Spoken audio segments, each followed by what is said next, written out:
Hey guys, we're live. It's Ted Bogert with the Ted Show. I am truly excited to finally one-on-one have my friend, my dear friend, sweetheart, Amanda Douglas with Celebration Title Group on the show. Welcome, Amanda. Thank you. Thanks for having me. I feel so fortunate to be here, and thank you so much for everything you do for our community. You've been an inspiration to so many for so long, and especially during this time and when everyone's watching from home. I love all the positivity and support for the community. So we love you. Love you. Thank you. You're going to make an old man cry, so cheers. Yes, cheers. I got champagne. I hope so. It's going to start with and end with champagne. Yeah. I love that quote. It's actually, I can't steal it. It's from The Last Dance. So Michael said it like right before, I think, a championship game. And he's like, hey guys, like put your hands in, starts with hard work, ends with champagne. I was like, that's my new tagline. Hello. How can that be bad? Hey, Rebecca, what's up? She sends love and hugs. All right, so let's do a little origin story. I know about you, but maybe the world doesn't. I know you do these all the time, but I'd love for you to share with my audience because I knew you before Celebration Title Group. Yes, you did. So, little fun fact, I'm actually originally from Central Florida, so from Lake Wales, if anybody knows where that is. They're really small. Polk County, right? Polk County. Polk County, yeah. Polk County, yeah. Definitely a small town, country girl at heart. A lot of people don't know that. Went to school at Florida Southern, so I even stayed in Polk County. I couldn't get too far from my parents, obviously. I've been kind of in and out of all forms of real estate when it comes to selling real estate, mortgage loan processor, title processor, where I started kind of in the beginning and worked my way up. And, one day, ultimately it was kind of a decision as a single mother where, I was going through a lot of like personal development and a lot of, if I don't have the courage now to do something and start something and leave a legacy for my kids, that feeling of being stuck, I was there. Yes. And I was there really hard and stuck really hard. So I think a lot of people, and I tell this to especially women entrepreneurs all the time, a lot of times we think that we have to have this big confidence and know exactly what you're going to do. But for me, it was just getting the courage and just going out there and starting in a little 10 by 10 office with one other person, and never in a million years thought it would grow to what it has. It's just the growth is amazing, Amanda. First of all, I love the name of Celebration Title, right? Because immediately you're in a good mood. Where did you come up with the name? And then I have to ask, where did you come up with your signature move that everybody knows go on at Celebration Title? So Celebration Title was always built around the idea that the experience should be a celebration. When I first started, it was just me and one other person. So there was no canon, there was no exciting experience. We were like barely sleeping, trying to grow the company. So it wasn't until about a year in that I was like, okay, what's really going to make this celebration experience? And I always say there's two things that make me cry: my children and the golden buzzer moments on America's Got Talent. And I just like had this idea like, oh my God, like what if they pressed a golden buzzer and like gold confetti? Obviously that is very like out there, maybe like Celebration Canon 10.0, but I was like, maybe there's something, that we can do that is similar to that. That's a surprise and a nice little thing at the end. And we found the Celebration Canon online. It's no secret. I mean, there's other people doing it now. I don't have a patent on it or anything. It just happens to be what I love it. I think it adds, you all, I feel like, and I want to ask you where this comes from, you try to create an experience. And you use that word several times. And that's how I use, when I describe you and Celebration, that it's an experience. So, but where did that come from? Where does that come from a business perspective? Did you have a bad experience once, or did you have a really good one and you wanted to try to mimic that? Where did all of that experience part come in as far as business is concerned? Well, I think it really came from me personally working in both real estate and as a title like processor and closer. There was always that when you're at the closing table, you're closing with these buyers and they're so excited, and you're like, majority of people listening have probably been to a closing and you're kind of getting pushed out, right? This is how normal title companies operate, and I was always like, they're wanting more. Like I can feel it, when I'm doing the closing. I almost feel bad. I'm like, do you guys want a picture? Here's your key, and that's like about it. And they're all, you can see the disappointment on their face. Yeah. So that's really where the whole experience thing was. Is like once they've gotten to that place, getting married, having a baby, buying a house, are all these big moments. And when you think about it, going back to a moments should be celebrated. And the best way to do it is at the closing table. So I think a lot of title companies miss the mark when they really don't treat their business like a customer service business. Like once the deals are there, like treating the buyers the same way that they treat the sellers, even though the sellers, obviously chose title or the real estate agent, but the buyers as well, everyone is treated with the same kind of experience. And it goes even deeper than that. Obviously, the canon and the fun people I've basically taken the closers out of the closing room, which was another strategy of mine. And I put almost what I call comedians, like actors. So they're so fun. And obviously, if there's a serious closing and we need to do stuff, but majority of the time, by the time you get to that, if they can go through your closing documents, explain everything to you, if you can just have a good time and celebrate, then if you leave with a big smile on your face, that's what it's all about. But it's an experience. You create that in your office too. Heather and Shirley and Dee are all saying hi too. You create that in your office. So I was going to ask you about that. You have a really strong team building approach, and everyone in your office, from my experience, feels empowered to be part of the process. Can you talk about where that came from? Because our business in general, you either look at it transactionally, which I don't, or relationship wise, which is what we look at it. But your team is super important on that, and they're all on board. They're all creatives. How did you come up with the idea to really, really build it like that?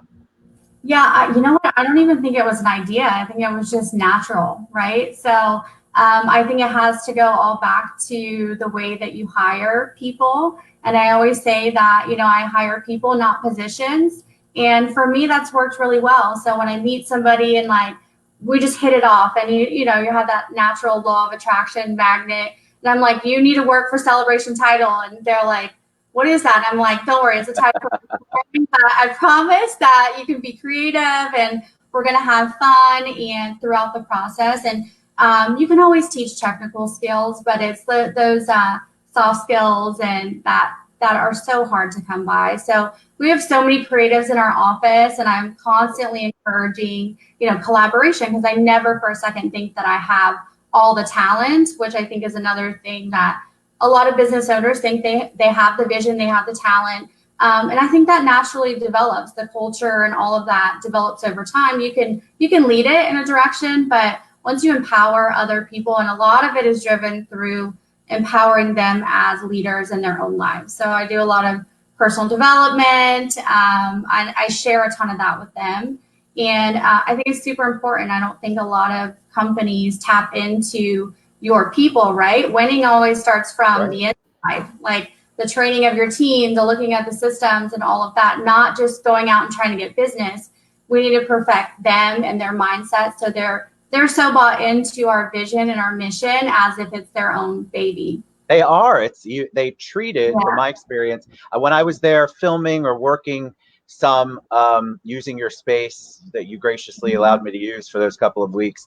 I have to say that you could hear the creativity in each room, and it was all on the same level of passion, and that's so important. I think you're right. A lot of business owners don't take the time to develop their team. For me, like Freedom, my position's mostly unique, or at least was at the time. They hired me, not necessarily the position. So we created, and I think that's what you do. You find people with a lot of creativity, a lot of passion, and the rest of it can be taught. You can't really teach that. That's a hard thing to teach. Yeah, and that's when the culture really develops, right? It develops on their own. There's so much that goes on with teamwork and title that I think a lot of people don't see on the other end. You know, a lot of stuff that happens throughout the transaction that when it's passed on from one person to the next. And, you know, we've developed our own kind of system that we think works, and but it's teamwork. And if we're not developing the culture and we're not building trust and respect amongst each other, like daily, right? It's a daily practice. You know, the clients are going to suffer. So I just, you know, push people. It's always been a people over profits philosophy. And, you know, it's starting to really reap its rewards as we grow, but mostly as I see leaders leading in my company, like, you know, they have creative ideas above and beyond me. And I'm like, okay, do you guys even need me anymore? Like, True, Nick, we love you. Lena, we love you. It's true. Like, but that's a good place to be. I have to give a shout out. I owe a big shout out, and I wanted to wait until you came on the show. Jody Seltzer sent me the sweetest handwritten card because of something I did, and I just that kind of I mean, that's attention to detail, but that goes deeper. That's loving people. That's caring about the people you interact with. And so those little things, I think, are what businesses in general, it doesn't matter whose business it is or what business, they miss that. And so if their team's not empowered to do that, then of course it's going to seem like extra work rather than that's what I want to do because it's part of my vision. Definitely. And Jody's like, she masters relationships and like, you know, that kind of stuff. And I think that's what's unique about us as well is like, you know, I do a ton of personality, like profiling, and, you know, a lot of our amazing success partners, which are our business development people, and then a lot of our amazing managers on the operations side have been picked based on their personality and how I know that I can build them and develop them. And, you know, Jody is very much a relationship driver. And, you know, then we have like Josh, who's very driven on the IT and the creative implementation part of it. So we have such unique people. And each one of them brings something so different. And what's beautiful about it is seeing them all like collaborate together. Like I'll see them, you know, having a meeting together and they're like, yeah, I was just getting, you know, me about, you know, how do I do cold calling? Because that's what he did before. And they all bring such a unique thing that they help each other so much. And, you know, one unique thing too is I really see that sales and marketing are two different things, which I know a lot of times as a business development rep for any company, you're having to do all the marketing, you're having to do all the sales, you're having to do all the open houses and creativity. Well, I've kind of pulled those pieces into two separate departments, and that way our sales team can really drive. And then also our sales team can do a lot of the retention and the follow-up, which is where the money that's it to me. I mean, I think people miss that. Yeah. They spend so much time building a relationship, trying to get a client or a client to give you an opportunity, and then it's immediately on to the next and the next, and then there's no care. It's almost like they've got the kill, and so they're done, and they're moving on to the next one. And I've never understood that, but that is problematic. I think it's an interesting place to be. I have to ask you about. You got lots of love, by the way, up and down. I've posted one of them. But I want to ask you, you all are very community oriented. Why? Why is a business like yours so community oriented? You do educational stuff, you support philanthropies. Why are you so active and involved? And is that part of the vision and mission? Yeah. And I mean, I would say to any business owners, why are you not, right? Agreed. You're in business for something bigger than yourself, a higher purpose. It really just drives, you know, the profits, and it drives the people. You know, ultimately, it's all about doing something to serve others and bringing value to the community as a whole, whether it be real estate or something that someone in our office is passionate about, a philanthropy. I'm like, let's do it, you know, or a real estate agent or anything. We are just built around values. And that's something to me is, I build a business so I can give back and serve others. It doesn't have anything to do with me. It has everything to do with everyone else in our community. And I think that will never end and will never change. And I've always been that way, just leading, with a servant heart. And I think that's how and why the business has grown the way that it has. I love the servant leadership, the servant mentality. I think it's so critical. And I believe you're right. I think a lot of people, the reason that many people are successful is because that's really their first thought. What did you say earlier? People over profit. Right. I love that thought process. Money. It's not about serving with money. It's time and, like serving people, leading people, and, giving them things that we're so fortunate to, have personal development classes that cost a lot of money. How can I in turn give that back to some people that are wanting that too? So tell me about how your growth. I mean, I would describe it as exponential, but it's definitely a very strong growth. How did that impact your family life? Because you mentioned in the little bio that you gave me that I already knew, single mom, 2 boys. How did getting your business and growing it at this level, how has that made I feel like it made a positive impact on your family. So, but tell me, how did it make an impact on you all? I think it makes a huge impact now. It was a struggle in the beginning, obviously with working as hard as you do. And for my kids to see me shift from a 9 to 5 to suddenly like, Mom, you're working like crazy. And, just asking them for permission to be like, just give Mom a couple years. I promise you that this is going to pay off. But I think even like I have a 14 and 12-year-old now. So now they're looking at Mom, as like, a leader, a role model, and somebody that I pour even my personal development back into them, but they see how hard I work, and they never have given me grief about it. I have an amazing family, mom, dad, sisters that all are local. So I could have never done it without them. So I have to give a big shout out, especially to Grandpa for baseball game and soccer game pickups and all that fun stuff. I could have never done it without them. And, they're my biggest cheerleaders right now. And they're always like, Mom, where's your next when you were opening your next office? And it's cute. So isn't that awesome though? I love that because you have them, and I don't know how you have them involved, but I know that you can see based on, well, when I've talked to you, your sons know what you're doing and what you're building. And I love that you have that open dialogue with them. Do you think either one of them are going to want to get into the business? Or are they like, heck no, Mom, I'm not doing that?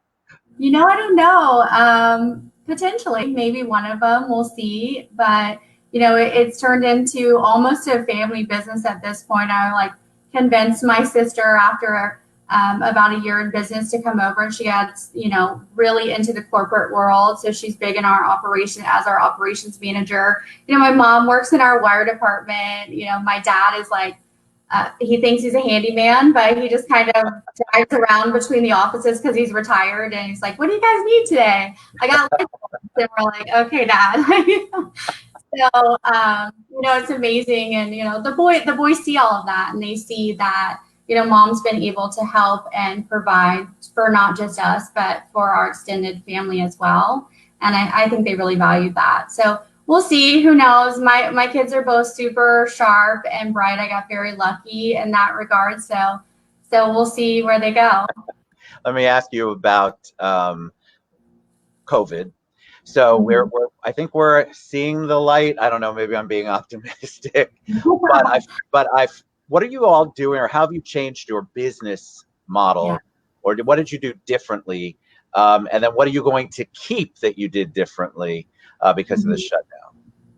Yeah, so we're not allowed to use the C word between 9 to 5 anymore. That C word is off limits. No, I'm kidding. I love it. Too, but it was crazy that again, empowering the team and empowering them all to be leaders and take initiative and those things. As soon as this happened, everyone just really snapped and we're like, okay, what do we need to do? And it was like in a matter of a week, we took our entire classes virtual. We're like so close to launching our first like module. We have like an online platform training program now for real estate agents that we're about to launch. And these were all things that like just came about through COVID, and with operations quickly. They switched, within 2 days we had everybody home, working from home. And we did have to keep a couple people in the office, obviously for closing reasons. But we did the remote online notarization. We did every possible thing we could do to make the client happy for closing, as well as keep our team safe, which was number one, most important. But we came up with 4 different closing scenarios. We tried to very early on have the clients pick one and, give them a rundown of what we're doing in the offices, cleaning after every closing, taking your own pen, wearing gloves and masks, and, all that good stuff. It was a very unique time. Absolutely.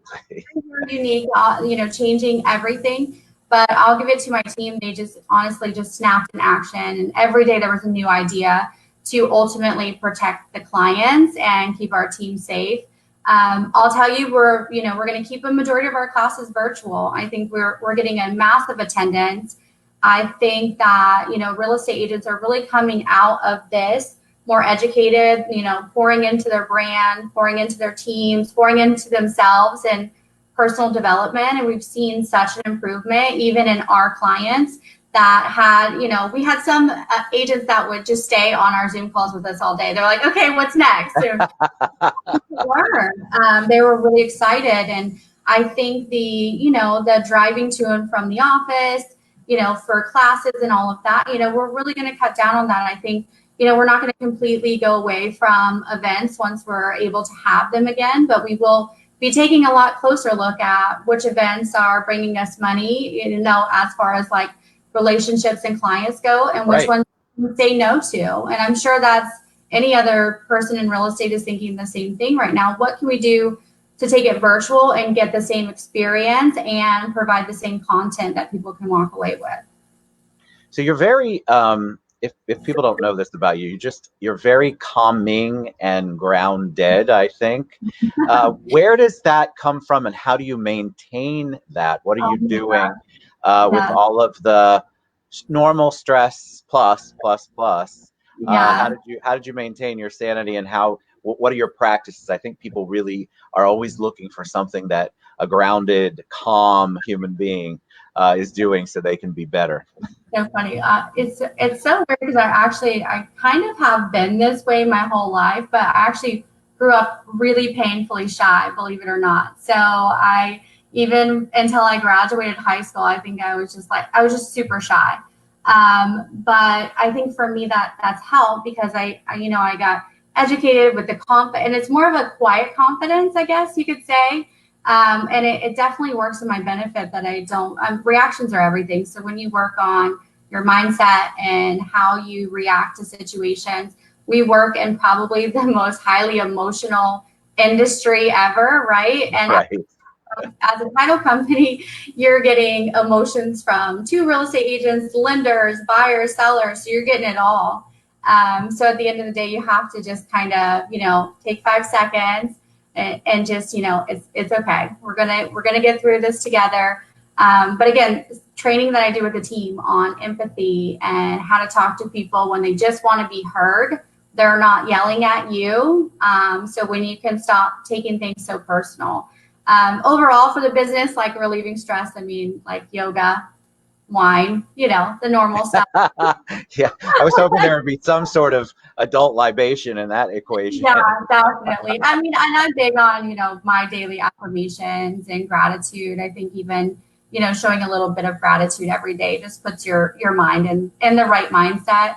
I always say that most transactions always end up rage and regret, right? If you get down the wire, people start raging, and then once they get to the closing table and we kill them with kindness, they feel so bad, and they always end up saying, "So great, you guys are amazing." So I always try to remind my team that that's going to happen. And again, it was for me going through that personally too, being a closer and a processor for so long.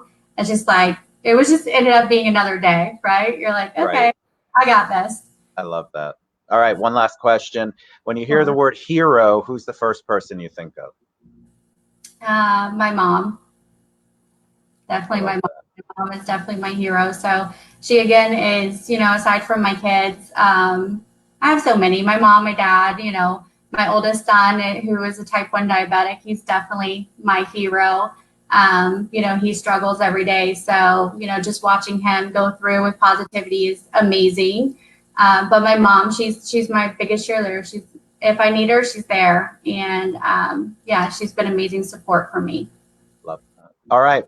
So Amanda Douglas, that was awesome. Thank you. How do people find you? Not that I didn't put the website down there, but what's the best way for people to reach out? Yeah, probably the best place to reach out is going to be through Instagram. So just at celebrate_with_Amanda. I typically have my Facebook Messenger turned off. There's chats in there, but the best place is there. Go to our website. You'll see any of our success partners, anyone in our operations, all on our website. But no, if anyone's looking for a celebration experience like no other, we're definitely happy to help. Awesome. Thank you so much for taking time out. You're just as warm and awesome in person. So if you guys haven't met Amanda, go meet her. Thank you for all you do in the community. And for me too, thanks for all the love and support. I appreciate it. Mwah. Mwah. All right, guys. We'll see you later. Thanks, Amanda. Thanks, Celebration Title Group. Guys, reach out. She's awesome. Thank you. Bye. Bye.